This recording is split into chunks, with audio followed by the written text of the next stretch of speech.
Good morning, true crime friends. Oh, we are back together again. Today is Thursday, January 4th, 2024. The new year is starting off with a bang, I tell you. Like this video, subscribe to the channel. I always forget to say that part. Look, we need to start this morning with Adelson news. And I know you're thinking, wait, was Wendy arrested? No, Wendy was not arrested. I saw an interesting little tidbit of Adelson news that is not being widely reported. And I was like, oh, of course, I have to report this. And one of my gossip correspondents, one of y'all out there in these true crime streets, told me about this story. And I was like, oh, well, obviously I need to talk about this on my channel.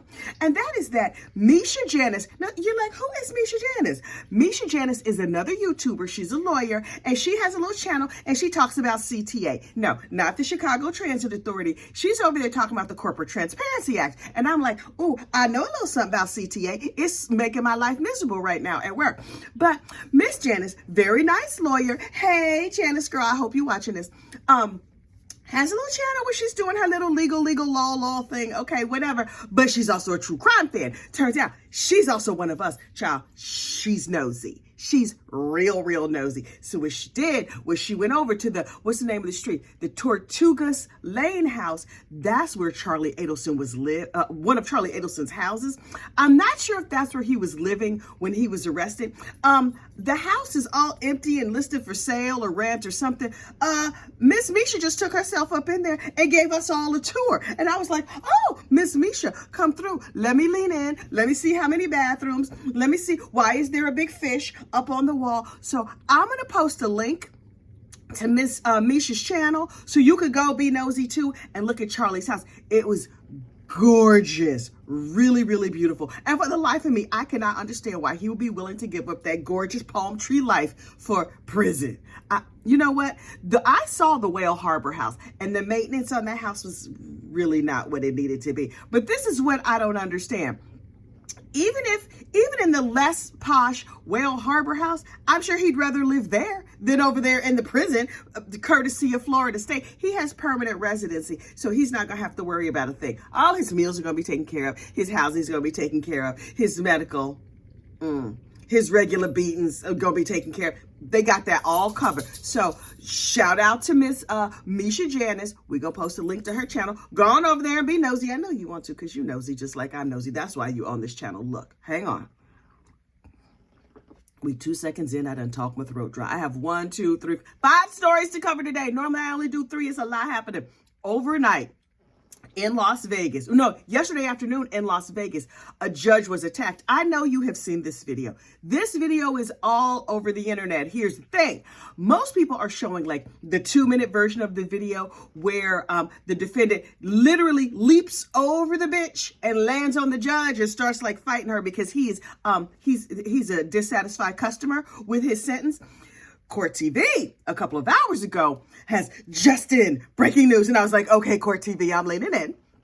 They have the longer 13-minute video of the entire sentencing, everything that happened before, during, and after this attack. So I have watched it twice already. It's not even 5 in the morning, child, and I am up watching true crime videos. Let me tell you what happened.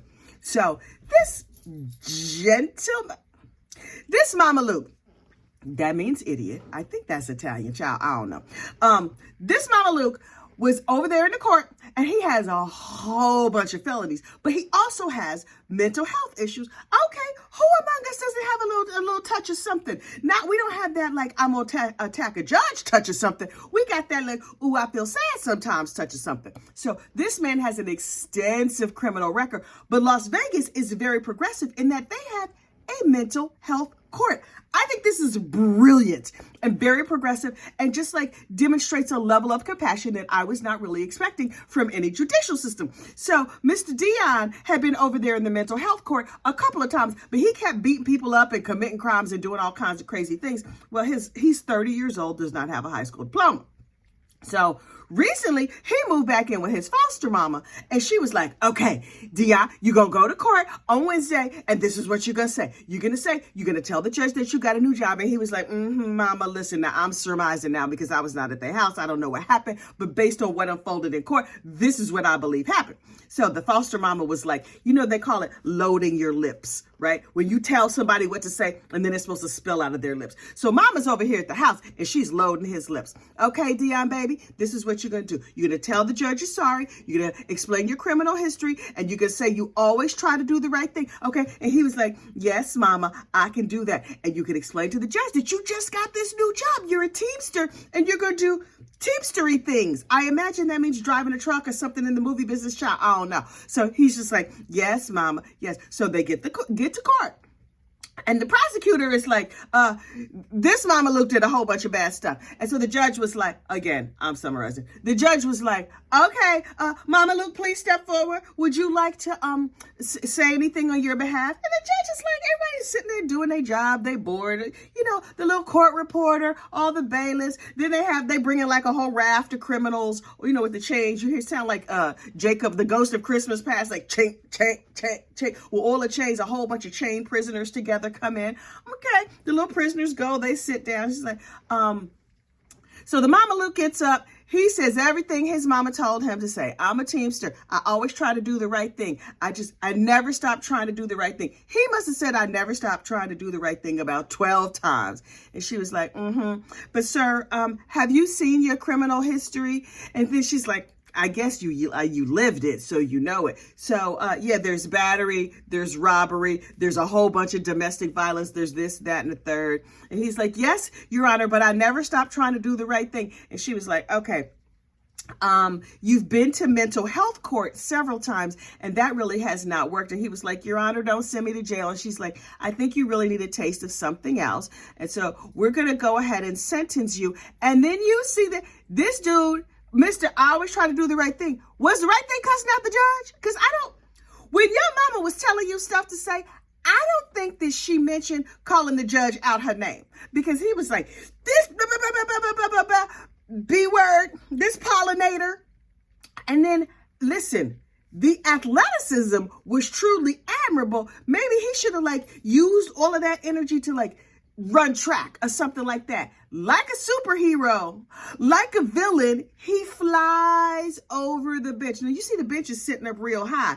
I thought that was to show everybody that the judge was in charge. Turns out the bench is real high, so the people can't jump into it. But this dude, he was like, oh, no, my mental health issues or possibly my mental health medication. I don't know. Or maybe I'm just a terrible person with superpowers. He used his superpowers for evil and not good, and he leapt over the bench and landed on the judge and started throwing punches. So, of course, the bailiff and all the other people jump up and they pulling him. The flag falls over. I was like, whoo, flag down. They pulling this dude off the judge, and he's kicking and screaming, and he's fighting everybody. And so everybody who is available jumps on the dude. Even, the court clerk, the little dude in a suit. No, they got the little round glasses, and they're like, yes, Your Honor, I will go back to your chambers. I'm just sitting here typing. Dude had on a black suit, a white shirt, and a tie. So boring. Looked like a little Mormon missionary. And shout out to Mormon missionaries. But he was like, he started punching the dude. I was like, oh, the court reporter. The court clerk is getting in on it. Everybody is punching everybody over there behind the bench. And then they dragged the defendant out, kicking and screaming. And I was like, what in the entire F is going on? It was crazy. And then finally, one of the police officers is like, did you call anybody? Did you call anyone? Why did it take y'all so long to pull a fire alarm or whatever you have to pull? So finally, hang on. Ooh, that little amphibian is still living in my throat. Hang on. So finally, somebody pulls whatever alarm, the judge down alarm, I don't know. And it's going up, beep, beep, beep, whatever, making all this noise. And so they cart the dude off, and they were like, Mary Kay, apparently that's the judge's name. Mary Kay, are you okay? Are you all right? And I'm hearing nothing. And I was like, oh, did he seriously injure the judge? So finally the judge stumbles to her feet, and she's wobbling all around back and forth. She looks a little drunk. She probably is punch drunk because it was a whole bunch of mayhem. So she stumbles to her feet, and she's looking around the courtroom like, what? Meanwhile, the foster mama's in the court pleading the blood. You know what pleading the blood means? Oh, Jesus. Oh, God. Oh, Father. Cover us in the Son. also, during the attack, even over the alarms and stuff, you can hear her saying, stop, stop, and calling his name. Mama Luke, Mama Luke. That's not what she called him. That's what I'm calling him. She called, oh, Jesus, God, Father, oh. I was like, Lord, have mercy. Child, the madness and the mayhem in that courtroom, hang on. So, they cart the Mama Luke off. They get the judge to her feet. They stand her up straight. And she was like, the mama was trying to speak to her crazy ass son. And she was like, stop, stop, stop, let go of the judge, let go of the judge. And that's what brings me to another thought that I had in my mind. Her imploring her crazy ass son to let go of the judge reminded me of something that happened to me. Now listen, those of you who have been on this channel know that sometimes I go off on a tangent. If you knew, welcome to my tangent. We call these apropos of nothing, although this was kind of apropos of a little bit something. But I promise you, I'm going to get back to the main story. So look, when I was giving birth to my first baby, right, I was like, I'm going to do all natural. That's what I'm going to do. That's before that labor got on my ass. And I was like, I'm going to need y'all to get me all the drugs in the world. So anyway, I'm laying there. I'm in about my 20th hour of labor. All natural. And I was going to be in like the birthing center, but something happened and I risked out. And so they put me on the regular ward. And I'm like, okay, I will be down here in the less posh regular ward, but they're going to take this human out of me. And I'm starting to rethink that all natural thing. I'm going to need y'all to get me an epidural in here. But see, I had my first baby in New York, St. Luke's Roosevelt Hospital, and all hospitals in New York are teaching hospitals. That means any student can just come on in and like look at your medical, whatever. And then all the students follow along, just stand there and take notes. It's not that fun. So I had said to the doctor, I don't know, resident, whatever she was, I said, I'm ready for the drugs. I'm really ready for the drugs. And she's like, okay, but we're going to check you. We're going to see how dilated you are. And a whole raft of students was standing there. And I was just like, also, I was a very, very young 27. So she's like, no, let's just check you. And my two girlfriends who were with me, because, I was a single parent, I had two support people. My two girlfriends that were with me were like, okay, the doctor's just going to check you, and then they're going to give you the good drugs. And I was like, okay, I could tolerate one more check. So they laid me on my back. I have to put my knees up.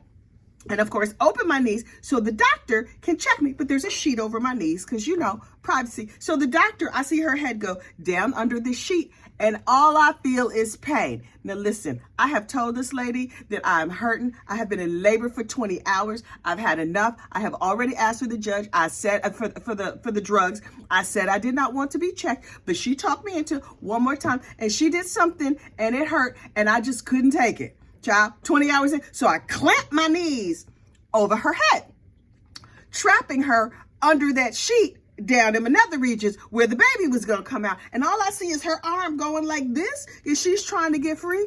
And my girlfriends are trying to pry my knees off the doctor, and they're going, Kathy, let go of the doctor. Let go of the doctor. And I was like, I just want the drugs. I just want the drugs. And the students were horrified. Child, was an entire situation. But you know what that heifer did? Stay out of my room after that. So when the foster mama was saying, Mama Luke, let go of the judge.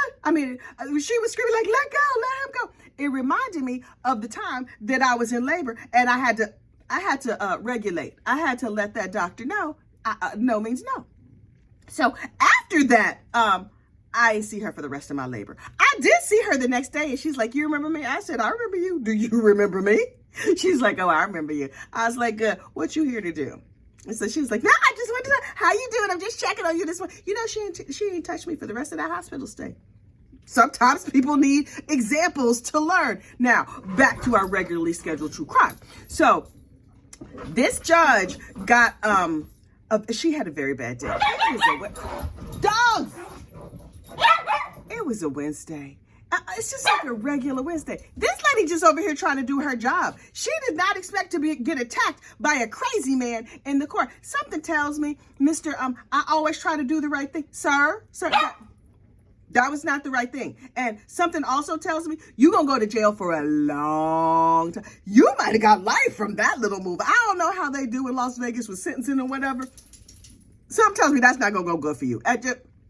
It's just not going to go good for you. That's not how you're supposed to comport yourself. I'm sure your foster mama taught you better than that. Where's your regular mama? Something probably tells me that she might no longer be on this mortal coil, or she also has some mental health and some substance abuse issues. Is your mama and your daddy and them, they narcotics enthusiasts? Because, child, all of that, you seem like you got narcotics enthusiast parents. No shade to people with narcotics enthusiast parents, I guess. Holly, I've had enough. You would think they would be afraid of me. They're really, really not. Okay, so look. We also need to talk about this Michelle Troconis. Listen, over there on the 13th Juror, where I hang out all day, Miss Brandy Nicole is covering the Michelle Troconis case. Listen, I did a whole video yesterday on Michelle Troconis, and I explained the situation, and I broke the whole thing down. I also did, I think I did a standalone little video about the Fotis Dulis and Jennifer Dulis case. Jennifer Dulis is the one who's missing. Her husband, Fotis, obviously unalived her, and then Michelle Troconis, Fotis's girlfriend, just got caught up. Here's the thing that I had not fully wrapped my mind around. Maybe I didn't know it at the time. Michelle Troconis is about to go to trial within the next day or two for her part in I don't think she was there when the unaliving happened of Jennifer Dulis. But after the fact, when her boyfriend Fotis was like, we're going to go on a little field trip whereby we go to 30 different garbage cans all over some little city, some little posh shishi city in Connecticut. And we're going to throw out bloody clothes and knives and zip ties and all kinds of other stuff. You know, he had visited the Walmart murder aisle. So look, she's just along for the field trip. And so she is caught on video. Oh, don't commit no crimes in Connecticut. Oh, the video is clear, crystal clear. Normally it's super, super grainy. And you're like, who is that? What? Not in Connecticut. They got all that tax money. All them rich people, they make their videos crystal clear. So you could probably see what color nail polish this heifer's wearing. So she was clearly along for the ride when her idiot boyfriend was disposing of materials related to the unfortunate unaliving of his spouse. So after she gets arrested, they broke up. Then Mr. Dulis unalived himself. So the only person left to take the fall for all of this is Michelle Troconis. Let me get this straight. You date the dude. He does a crime. He escapes this mortal coil, and you left holding the bag? Girl, I have associated with some terrible men in my day. Not murdery terrible, but you know, like no cat back on the toothpaste, don't return phone calls, might have had a secret wife they didn't tell you about. You know, like the standard run-of-the-mill terrible. Never in my life have I risked life in prison behind an idiot that I was dating. He not here. The wife is not here. The 5 kids are left without parents, and now you might go to jail for your bad taste in it. She needs Jesus. She needs actual Jesus. You know how we do around here. Jesus is busy. We do not bother Jesus with the very, very minor, trivial things that we be over here talking about. Who do we have? Look, we call on the Golden Girls, holy and divine they are. Sometimes, if it's an emergency, we even call on Tina Turner. This is not even a Tina Turner situation. This is an actual Jesus situation. Michelle, was your judgment always this bad? Look, not even Leslie Jordan could help her. You know, Leslie would be reading her for filth, though. Leslie would be like, this heifer, what? Michelle, I had not realized that y'all broke up. Y'all broke up, and he went on to the next woman while you were still facing charges? What? I can make a case for Mr. Fotis Dulis having an unfortunate unaliving at the hands of Miss Michelle Troconis if I was her. Also, Michelle, girl, you needed to ask more questions. If my husband says he's going to the CVS, I'm like, which CVS you going to? What you going to buy? Do you have any extra care points? Can you pick up some toothpaste for the family while you're there? I always have questions. I'm just a questioner. Was Michelle just like, oh, we're going to get in this truck with these bagfuls of bloody clothes and we're just going to drop them all over Connecticut? Okay, that sounds like a great idea, ma'am. Either you was lying then, you was lying to yourself. It's a lie in here someplace. I don't know where the lie is, but it's a big fat lie someplace stuffed in the middle of this case. Because, girl, you dumb. You are extra strength dumb. Extra strength. Look, we also need to talk about Natalia Grace, but listen. I did an entire series about the something case of Natalia Grace. It rhymes, I don't remember. Season 1. The story was terrible. It was tragic. It was child abuse. It was unbelievable. And every time I watched a video, I gave a reaction that was more unhinged than the previous reaction. Y'all think this is fully hinged. This is me fully hinged. You want to see me unhinged? Go look at them incredible Natalia Grace, whatever. That Natalia Grace playlist. It's a Natalia Grace playlist. Go on over there and find it. It's also on the documentaries playlist. So look. They've come out with a part 2 called Natalia Speaks. I'm more than halfway through Natalia Speaks. This is what you need to know, because it's just a long litany of detailed child abuse. Terrible, awful, prolonged child abuse of a very young child who now, by the grace of God and 12 white men, have, I should edit that part out, has a happy family, right? She over there living happily ever after with her new family. But there's clearly still some trauma. And if you watch that show, if you watch Natalia Grace Speaks, you're going to need a BetterHelp code, because it is a terrible story. When I'm finished with it, I'm going to recap it all at once, because I can't do 4 parts of that. This is me. Part 1, she got abused. Part 2, she's still getting abused. Part 3, she confronts her former adoptive father. Here's one thing I will say. So there's a part where she confronts her clearly mentally unbalanced, formerly adopted father, Michael, whatever his name is. His name is not worth being imprinted on my brain. Before the confrontation, before this little meeting they had, it's like movie producers and documentarians and everybody is there. Michael just wants to be on TV. You can tell he's in full dramatic effect like he does. And so Natalia is now living with a preacher and his wife. Now, these are God-fearing people. They have certain standards. They have certain morals. And listen, y'all know I'm a heathen. I'm a long-time heathen. I haven't been to church on purpose in like 30 years, right? That is a conscious decision that I made for myself. Don't be in my comments trying to recruit me or whatever, because I'm not here for it. I was raised in church. I know how the whole thing works. So anyway, her father says a prayer over her, which I thought was really beautiful. And it was just like, he was loading her lips like, God is in control. I'm here to help you. I'm going to walk you through. He did what a good father should do. Meanwhile, that idiot Michael, the adopted father, the adopted father overhears Natalia's new father praying with her and encouraging her. And so he says to the camera, yeah, I heard him giving her like a pep talk, like he was some sort of sports ball coach or whatever. And he was telling her to go in there and attack and blah, blah, blah. Sir, you don't recognize prayer when you hear it? You don't recognize pleading the blood? You don't recognize none of that? I thought I was a heathen. Child, you a super heathen. Are there degrees of heathenness? I should be up on this. As a heathen myself, I should know. But I was like, this dude don't even recognize prayer? Okay, the devil in control over at his house. I don't know what's going on over there. I'm just like, okay, sir. Okay, so that part really struck me, that the idiot didn't recognize prayer. But okay. Anyway, last and least, the case of Savannah Soto.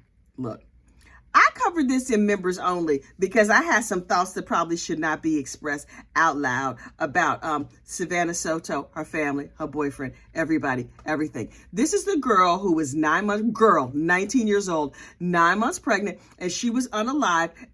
She went missing, and then they found her unalive with her boyfriend also unalive. An arrest has been made in that case, and I will cover that over in members only because my mouth is slick and who knows what I'm going to say, and this video has already run long. So it's going to be on the hot goss level, the lower level of membership. So if you want to hear my thoughts on that, fine. It's a tragic, terrible story. it's nothing good about this story. But just know that it was a drug deal gone wrong, and a father and son have been arrested. The 19-year-old son is the one who unalived this couple and their unborn child. And then the father moved the bodies from one spot to another. They're garbage. They're absolute garbage. And on that happy note, I'm going to send you off into the rest of your day. But don't forget, go on over there to Misha Janice's channel and check out Charlie Adelson's house, because you know you nosy. Okay, y'all have a good day, and I'm going to see you later. Bye.